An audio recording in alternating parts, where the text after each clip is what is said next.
Hi, today we're diving into one of the most foundational yet high-stakes skills in the ICU, managing the invasive arterial line.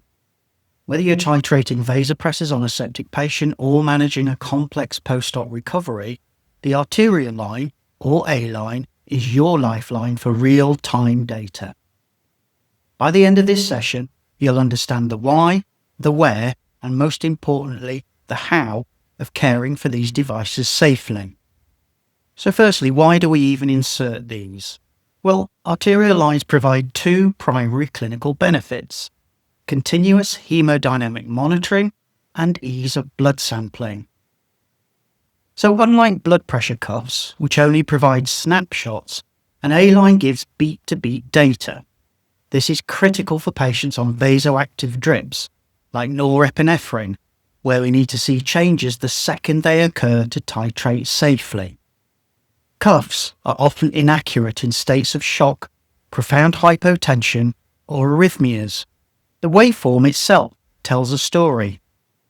We can use respirophasic variations, how much the waveform hides changes during breathing, to predict fluid responsiveness in ventilated patients. For patients in respiratory failure or on high ventilatory support, we need frequent arterial blood gases, ABGs. The A-line allows us to draw these samples without sticking the patient repeatedly, reducing pain and the risk of infection from broken skin integrity. We generally avoid A-lines if there is an infection at the site, if there is serious peripheral vascular disease, or if the patient has a lack of collateral circulation. So where do these lines go? Well, the provider will choose a site based on the patient's anatomy and the urgency of the situation. The radial artery is our first line choice. It's superficial, easy to access, and the hand has a backup supply through the ulnar artery. The femoral artery can be used in emergencies because it's a large vessel that is often palpable even when the patient has no peripheral pulse. However, it carries a much higher risk of infection because it's in the dirty groin area and is harder to keep clean. We can also use the brachial artery. This carries a risk of nerve injury, or the dorsalis pedis in the foot. Accuracy starts with a perfect setup. As nurses, we are often responsible for assembling the pressure monitoring circuit. So you're going to need a 500 ml bag of 0.9% normal saline, a pressure bag, non-compliant or rigid pressure tubing, and the transducer itself. So when priming, you must remove all air from the saline bag before spiking it. Use a syringe or squeeze the air out of the injection port. Do not prime under pressure. Prime via gravity first, then inflate the pressure bag to prevent microbubbles. Once primed, inflate the pressure bag to 300 millimeters of mercury.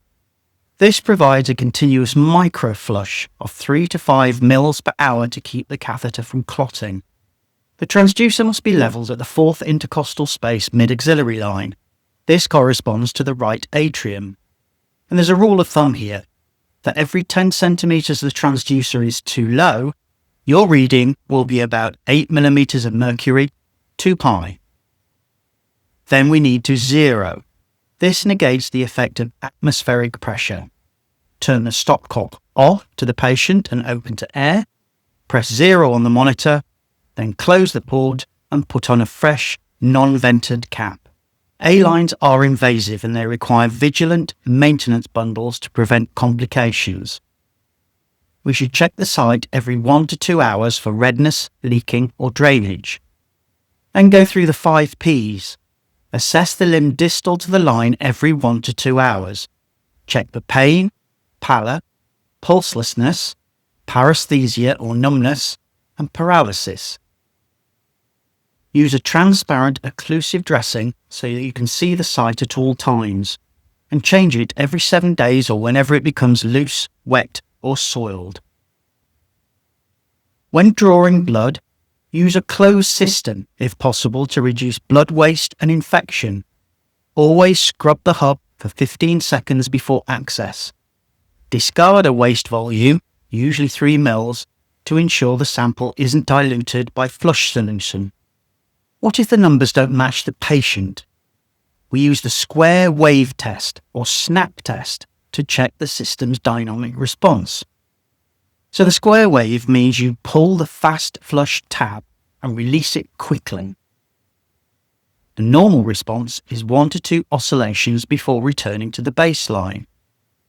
If it's overdamped, the waveform is flattened and you'll see 0 or less than 1 oscillation.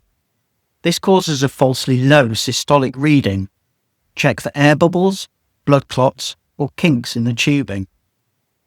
If it's underdamped, the waveform is tall and ringy with many oscillations. This causes a falsely high systolic reading, usually caused by excessive tubing length or too many stopcocks. The never event: never administer medications through an arterial line. Intra-arterial injection causes intense vasospasm and tissue necrosis, which can lead to limb amputation. Always label your lines clearly in red. So to recap, arterial lines are standard in the ICU for continuous BP and ABGs. Accuracy depends on you, zeroing, leveling to the phlebostatic axis, and ensuring an optimally damped waveform. If your patient's BP looks suspicious, always verify the system before you change their treatment.